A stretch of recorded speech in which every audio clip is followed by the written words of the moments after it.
Pakistan appreciates the initiative by Nigeria and Norway to establish the panel on international financial accountability.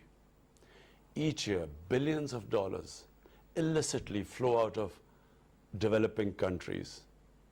My government came with a robust public mandate to get rid of this menace from our country. We have taken several initiatives domestically, but what is needed, what is required, is strengthening international cooperation to bring perpetrators of financial crimes to justice. We welcome the interim report of the FACT-I panel. The figures of illicit flows mentioned in the report are staggering. $1 trillion is taken out each year by these white-collar criminals. $20 to $40 billion is in the form of bribes received by these corrupt white-collar criminals. $7 trillion in stolen assets is parked in these safe tax haven destinations. $500 to $600 billion is lost each year in tax avoidance by multinational companies. This bleeding of the poor and developing countries must stop.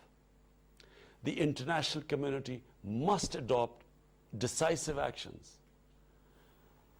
And these are the ones I propose. Number one, the stolen assets of developing countries, including proceeds of corruption, bribery, and other crimes, must be returned immediately.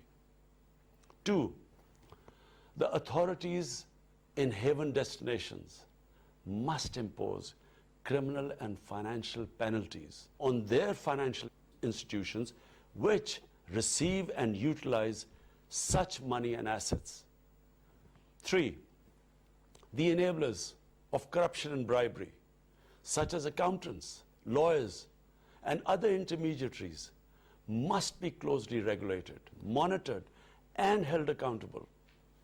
Four, the beneficial ownership of foreign companies must be revealed immediately upon inquiry by the interested and affected governments. Five, multinational corporations must not be allowed to resort to profit shifting to low tax jurisdictions for avoiding taxation. A global minimum corporate tax could prevent this practice. Six, revenues from digital transactions should be taxed where the revenues are generated, not elsewhere.